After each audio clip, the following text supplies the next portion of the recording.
Let's chat NFL Draft on Falcons Today by Chat Sports. I am Tom Downey, here to take a look at one of the Falcons' biggest areas of need. That is in the secondary, specifically at the cornerback spot, where they have AJ Terrell, who played very well for a first-year player, and then not a whole lot else. Darqueze Dennard's a free agent. Kendall Sheffield, Isaiah Oliver haven't really developed in the way I think anyone involved in that organization was hoping for. So what the Falcons could do is, especially if they don't go quarterback in round one, and if they trade down even more so, a cornerback as a round one draft target for the Falcons.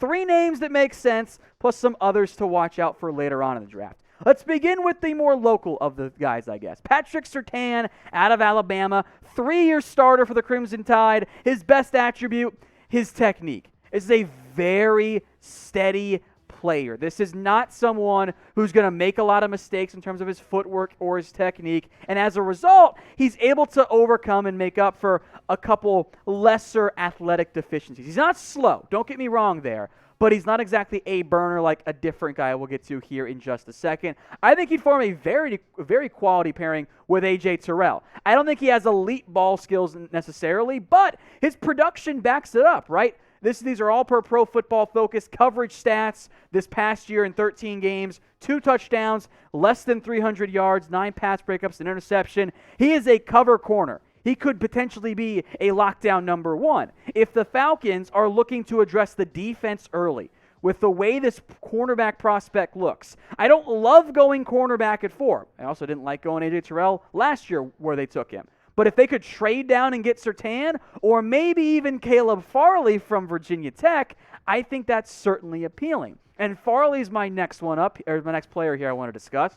He checks off the traits side of it. If Surtain has the technique and the steadiness that you want, Farley has the upside. He is long, he is athletic, super athletic, by the way, with fantastic ball skills. Those are some of the things I covet in a cornerback prospect. Now, he's still a little bit raw. He hasn't actually played that much cornerback in his college football career, also opted out this past season. His play, though, in 2019, guys, this is special.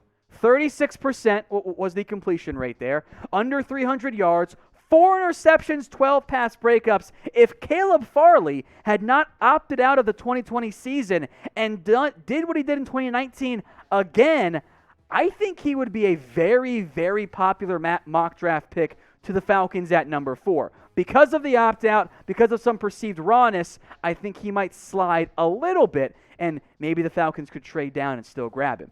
But if you want to go cornerback, these are my top 2 guys. Who would you rather have? Type CF for Caleb Farley, or you can type in PS for Patrick Surtain. Let me know what you guys think in the comments section.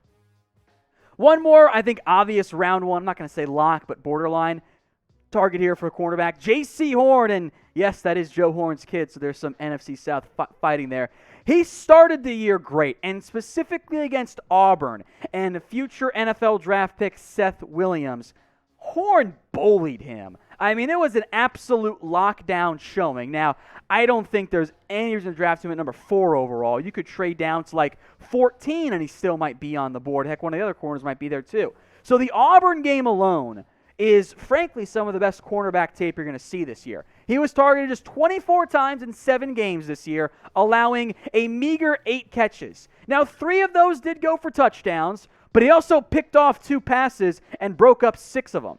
When your receptions allowed compared to interceptions, pass breakups is a 1-to-1 ratio, that's pretty darn insane. You will live with allowing 3 scores, especially since they were more in the red zone in terms of where those happen. So I like Jaycee Horn. I don't think he's as good of an athlete as Caleb Farley, not quite as good a technician as Patrick Surtain. That's why he's my number 3 guy. But if you trade down, I think he absolutely makes sense for the Atlanta Falcons.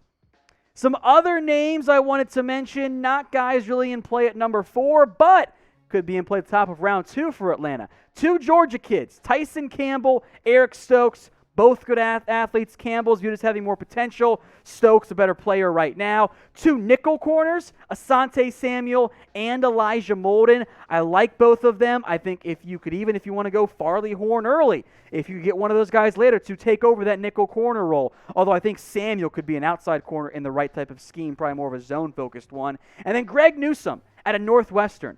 Had a very good year in a limited sample size. I would not be surprised if he actually ends up being the 4th corner off the board in this year's NFL draft.